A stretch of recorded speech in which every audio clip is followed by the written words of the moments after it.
Selamat siang saudara-saudara sekalian, saya Paul Gunadi dari Gereja Baptis Indonesia Pertama. Good afternoon everyone, I'm Paul Gunadi from the First Indonesian Baptist Church in Monrovia. Saya ingin mengajak saudara untuk mempelajari firman Tuhan.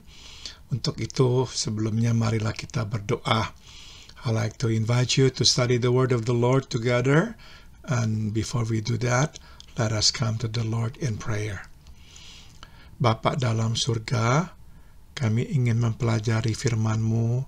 Kami mohon, bukakanlah mata hati kami supaya bisa mengerti firman-Mu. Heavenly Father, we want to study your word, so we pray, please open our eyes that we may see it. In the name of Jesus we pray. Amen.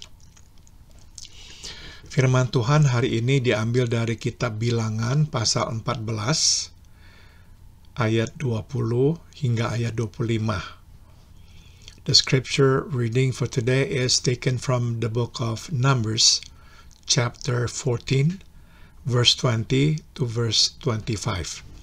Saya akan membacakannya dalam bahasa Indonesia. Berfirmanlah Tuhan, aku mengampuninya sesuai dengan permintaan-Mu. Hanya demi aku yang hidup, dan kemuliaan Tuhan memenuhi seluruh bumi. Semua orang yang telah melihat kemuliaan-Ku, dan tanda-tanda mujizat yang Kuperbuat di Mesir, dan di padang gurun, namun telah 10 kali mencobai aku, dan tidak mau mendengarkan suaraku, pastilah tidak akan melihat negeri yang Kujanjikan dengan bersumpah kepada nenek moyang mereka. Semua yang menista aku tidak akan melihatnya. Tetapi hamba-Ku Kaleb, karena lain jiwa yang ada padanya, dan ia mengikut aku dengan sepenuhnya, akan Kubawa masuk ke negeri yang telah dimasukinya itu, dan keturunannya akan memilikinya. Orang Amalek dan orang Kanaan diam di lembah. Sebab itu berpalinglah besok, dan berangkatlah ke padang gurun, ke arah Laut Teberau. Saudara mungkin masih mengingat cerita ini. Orang-orang Israel sudah tiba di perbatasan tanah Kanaan dari perjalanan mereka keluar dari Mesir. Perhaps you still remember the story. The people of Israel now are at the border to enter the promised land, the land of Canaan. And God has led them out of Egypt. Nah, sebelum masuk, Musa mengirim 12 pengintai untuk melihat kondisi tanah Kanaan itu. But before they enter the land of Canaan, Moses sent out 12 spies to check the condition of the land. Nah, 12 yang kembali, 10 pengintai menghasut Israel untuk tidak masuk. Tapi justru kembali lagi ke Mesir. Out of the 12, 10 spies decided to tell the people of Israel not to enter the land that God had promised them. Nah, saudara, karena itulah Tuhan marah. Tuhan ingin memusnahkan mereka. And because of it, God was angry. And God was ready to obliterate them. Di saat kritis itu, Musa berdoa. Musa meminta kepada Tuhan untuk mengurungkan niatnya. In that critical moment, Moses prayed and asked God not to do so. Nah, saudara, mari sekarang kita lihat firman Tuhan dengan lebih saksama dan belajar beberapa hal. Now let's delve into the word of the Lord and glean some lessons. Saudara, tinggal selangkah lagi Israel masuk ke dalam tanah yang dijanjikan Tuhan. Just one more step before Israel entered the promised land. Tinggal selangkah lagi mereka akan dapat menikmati perhentian. And just one more step before they would be able to rest.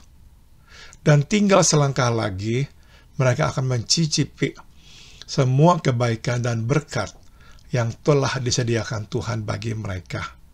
And just one more step before they would taste and enjoy the goodness and the blessings God had in store for them. Namun sayang, saudara, mereka memutuskan untuk berbalik arah. Unfortunately, they decided to turn around. Mereka mau kembali ke Mesir, ke tempat mereka dulu dijadikan budak. They wanted to return to Egypt, to the place where they were once enslaved. Mereka tidak percaya bahwa Tuhan yang telah memimpin mereka keluar dari Mesir secara ajaib akan sanggup membawa mereka masuk ke dalam tanah Kanaan.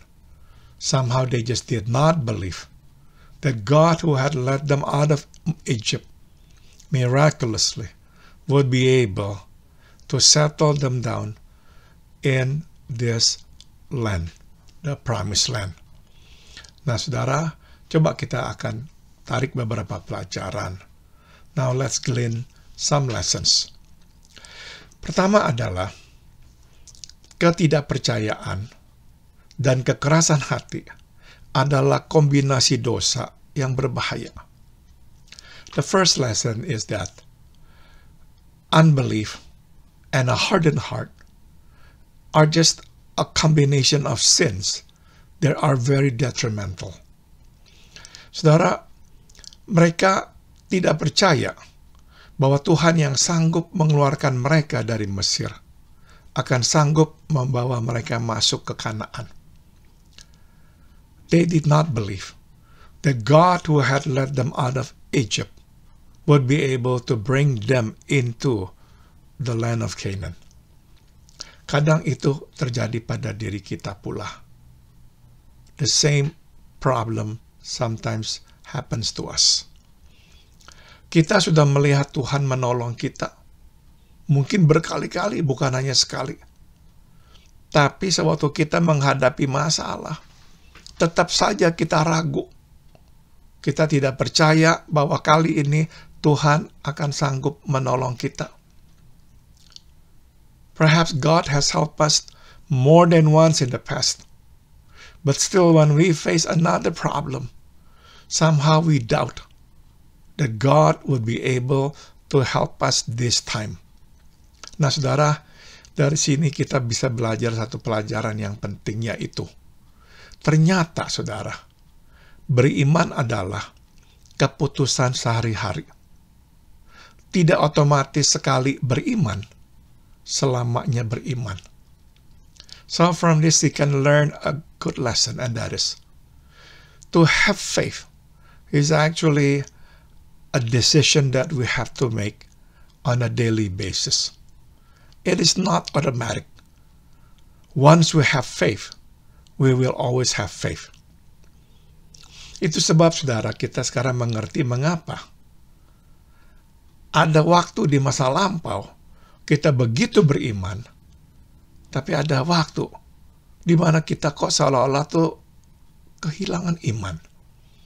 Now we understand why in the past we could have such a great faith, but today it's like we have lost all faith. Saudara, iman mesti selalu dilatih, digunakan. So you see that faith is something that must be exercised, put to use. Saudara, iman bukanlah seperti simpanan yang kita bisa terus simpan di hati, kapanpun akan selalu ada. Faith is not like something that we can like store in our hearts, and it is always going to be there. Tidak, saudara. Iman mesti digunakan.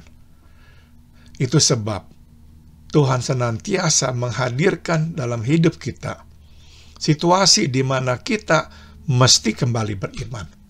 And now we understand why God always presents to us every day situation in which we must once again put our faith in Him. Sebab saudara, kalau kita tidak menggunakannya, kita akan dapat kehilangan iman itu. Now we understand why. You see, because if we don't put to use our faith, we will lose it. Sama seperti kemampuan misalkan berbahasa. Kita mesti gunakan. Kalau kita tidak gunakan bahasa yang kita telah pelajari, akhirnya kita akan kehilangan bahasa itu. Just like learning a language. We may master the language, but then, if we don't use it, we will lose it. Nah, jadi saudara, sekali lagi, iman mesti digunakan. Kalau kita tidak gunakan iman, kita akan bisa kehilangan iman. So once again, we must put our faith to use. If we don't, we will lose it. Selain tidak percaya, saudara, masalah Israel adalah mengeraskan hati. Israel has another problem. Not only they did not believe, they also hardened their hearts. Saudara, ada orang yang tidak percaya, tapi kemudian memutuskan untuk percaya. Sewaktu tahu bahwa, oke, saya salah, saya seharusnya percaya. There are those who perhaps initially refuse to believe, refuse to obey God, but then in the end, they realize their mistake and they decide to believe. They do not harden their hearts.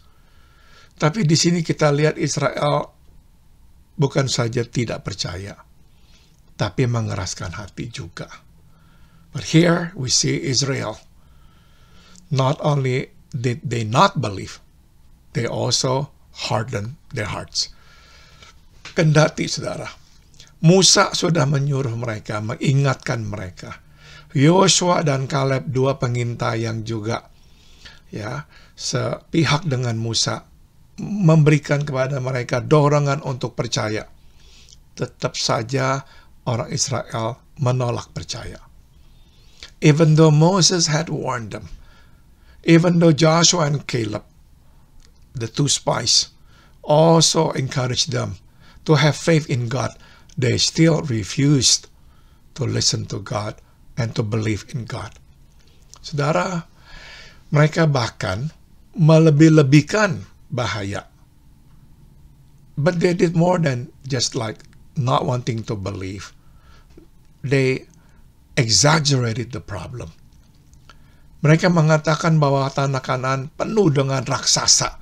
Padahal, saudara, hanya sebagian kecil orang Kanaan itu bertubuh besar. They said that the people of Canaan were all giants, but that's not true. The fact is only a small number of them. Dan saudara, mereka bukannya raksasa, mereka itu hanyalah bertubuh besar. And they were not giants, they are regular human beings who happen to have big bodies, that's all. Nah, saudara, ini yang kadang kita lakukan. But this is sometimes that we do.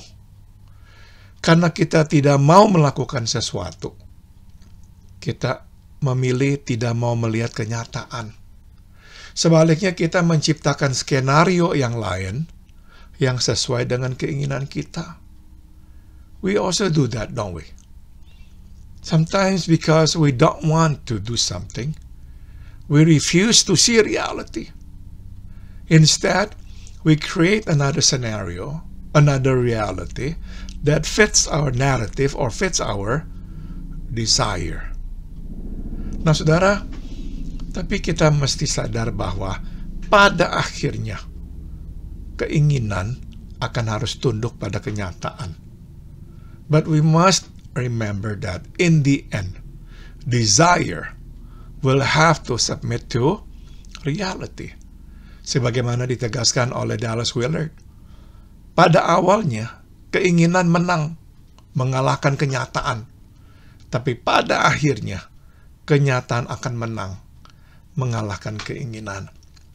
Dallas Willard says that in the beginning, desire can win, can trump over reality. But in the end, reality will win.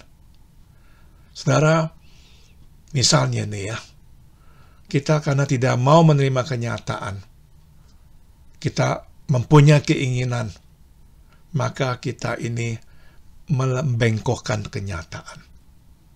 Untuk sementara, mungkin kita bisa membengkokkan kenyataan. Tapi pada akhirnya kenyataan akan menghampiri kita. Kita tidak bisa lagi melawannya. You see, maybe temporarily, we can step on reality. We can cover it up. Yeah, so our desire will win. But one day, reality will come and we must face it. And we cannot run away from it. Contoh, saudara, kita ini gagal ya menjadi ayah yang baik, menjadi suami yang setia. Perhaps we as a man fail to be a good father and a faithful husband. Tapi kita bersikeras, kita ini adalah orang yang baik, setia, padahal kenyataan tidak demikian. But then, we twist the fact. We say, no, we are good men, we are good father, and we are faithful husband. While in fact, we're not. Saudara, mungkin semasa anak-anak kecil, kita bisa ya meyakinkan diri kita. Tapi suatu hari, waktu anak-anak sudah besar, anak-anak akan menolak kita. Dan di saat itulah baru kita itu disadarkan, inilah kenyataannya. Kita telah tidak setia, melalaikan keluarga kita. Maka akhirnya mereka sekarang menolak kita. You see, in the beginning when the kids were small, we could convince ourselves that we are fine, we are good father, we are faithful husband. But then after the children are grown, and they refuse to be close to us, they reject us, then we must face the reality that no, we haven't been a good father and a faithful husband, and this is the reason why now they also reject us. Jadi sekali lagi, saudara, pada akhirnya kenyataan akan menang. So you see, in the end, reality will win.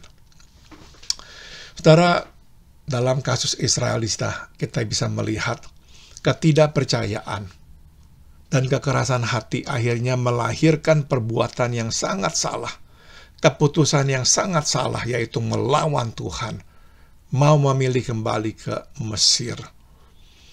You see here, unbelief added with a hardened heart, in the end, produce a very wrong decision, a very wrong action.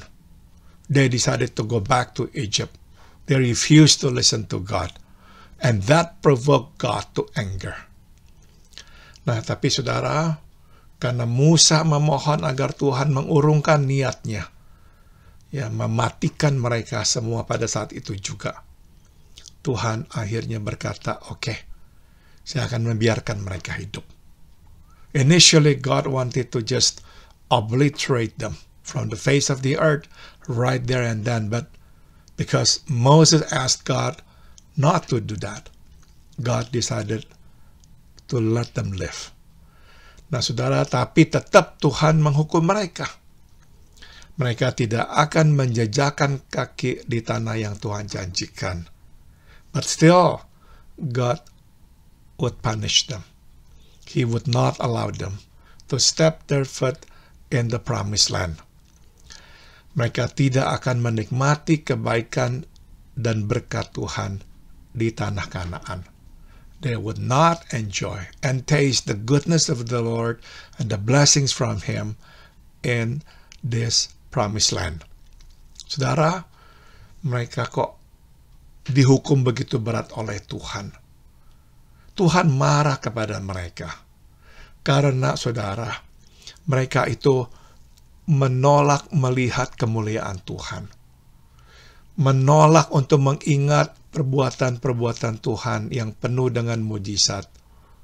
You know why God was so angry at them? Because they forgot the glory of God.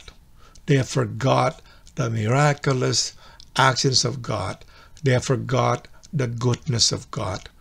Mereka kemudian juga mencobai Tuhan bukan sekali, tapi Alkitab berkata 10 kali. And on top of it all, they tempted God. They rejected God. They fought against God. Not once. They disobeyed Him at least 10 times. Saudara, itu sebab Tuhan marah. Karena Tuhan berkata, kamu telah menista aku. God was angry because to God, they had treated Him with contempt. Kita yang lupa kebaikan Tuhan, kita menghina Tuhan. You see, when we forget the goodness of God, we treat God with contempt. We disrespect Him. Saudara, kita mesti ingat kebaikan Tuhan. We must remember God's goodness. Saudara, ada dosa yang dari luar tampak buruk. Seperti dosa merampok, membunuh. Tapi ada dosa yang dari luar tidak tampak buruk. There are sins that look bad from the outside, like murder, robbery, but there are sins that do not look bad from the outside. Nah, salah satunya adalah dosa tidak menghargai kebaikan Tuhan dan tidak mengindahkan Tuhan. And one of those sins that do not look bad from the outside is this sin. The sin of not appreciating God's goodness. The sin of not listening to God. Dari luar kita tidak bisa melihatnya. Dari luar kita lihat orang ini baik-baik saja. Tapi di dalam, orang ini tidak mengingat kebaikan Tuhan. Dan tidak mendengarkan Tuhan. Yeah, from the outside we cannot tell. But inside, this person, refuse to appreciate what God has done for them. Refuse to listen to Him. Saudara, mungkin kita berkata orang-orang ini sepertinya kok tidak punya memori ya, kok cepat sekali lupa kebaikan Tuhan. Perhaps we say, how come these people don't have good memory that they don't remember the goodness of God? Saudara, masalahnya juga adalah orang-orang yang cepat lupa kebaikan Tuhan, kebanyakan tuh cepat ingat perbuatan atau hal-hal yang negatif. The problem about these people is that those who cannot remember the good things that they have experienced, somehow they can remember the bad things, the negative things.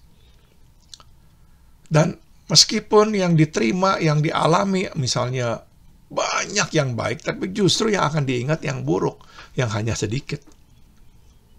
Despite the fact that they have received so many good things, you cannot even count them. But they only focus on the bad things, 1 or 2. Mungkin kita bertanya, kenapa ya? Maybe we're wondering why. Saudara, masalahnya bukan masalah pada memori, tapi pada hati. But you see, the problem lies not with the memory, but with the heart. Orang yang berhati baik akan mengingat kebaikan. Orang yang tidak berhati baik akan selalu mengingat kejelekan. You see, those whose hearts are good will remember, quick to remember, goodness, kindness, positive things. But those whose hearts are not good always remember the bad things and the negative things. Saudara, mari kita masuk ke pelajaran yang kedua secara singkat saja, yaitu, saudara, orang-orang Israel sudah disediakan berkat, tapi mereka menolak berkat. Dan Tuhan tidak memaksa mereka menerima berkat. You see, God has offered blessings to Israel, but they refused it. And God did not force them to take it. Saudara, jangan sampai kita menolak berkat Tuhan. Do not refuse God's blessing. Saudara, kapankah kita menolak berkat Tuhan? Biasanya kita menolak berkat Tuhan karena kita ini meremehkan berkat Tuhan. Sometimes we refuse God's blessings because we do not appreciate God's blessings. Buat kita ini hal sepele, hal kecil. Maka kita tidak menghargai dan tidak menerimanya. Perhaps to us, these are just trivial matters. No big deals. Why should I accept it? Tapi Tuhan biasanya memulai dengan berkat kecil sebelum memberikan berkat besar kepada kita. But you see, God begins with small blessings before He gives us big blessings. Jika kita tidak menghargai berkat kecil, Dia tidak akan memberikan berkat besar. If we cannot appreciate small blessings, He will not give us big blessings. Jadi saudara, Tuhan tidak paksa. Kalau kita menolaknya, Dia akan biarkan. Tapi Dia tidak akan memberikan berkat lain kepada kita. So you see, God does not force us to receive His blessings. If we refuse it, He will say that's fine. And He will not give us more blessings. Tapi barang siapa menerima, menghargai berkat sekecil apapun, akan menerima berkat demi berkat. But whoever accept blessings from God, be it small, are bound to receive more and more blessings and bigger blessings. Pelajaran yang ketiga dan terakhir adalah, saudara, Israel itu tinggal selangkah lagi masuk. Tapi akhirnya mereka tidak masuk. You see, just another step before they enter the promised land. But then they did not enter because they sin against God. Saudara, ini pelajaran seharusnya membuat kita takut. I hope this lesson will instill fear in us. Jangan sampai kita ini hidup taat Tuhan di masa muda. Di hari tua, di mana hari-hari kita tidak lagi banyak tersisa, kita justru berbuat dosa atau menumpukan dosa. Let's not be the kind of people who, when we were young, we obey God. We live a righteous life. But then in the end, when we are old, we commit a grave sin. We pile up sin in our lives. While we are so near to the gate of heaven. Ya, kita udah begitu dekat dengan gerbang sorga. Di situ kita justru berdosa besar-besaran. Jangan sampai kita berbuat seperti itu. Do not do that. Do not do that. Yeah. Remember what we have done all these years. Remember the faithfulness that we have lived by. Think about that before we sin against God. Saudara, sayang sekali bila kita yang sudah hidup benar di hadapan Tuhan di masa muda, justru di hari tua jatuh berbuat dosa yang berat.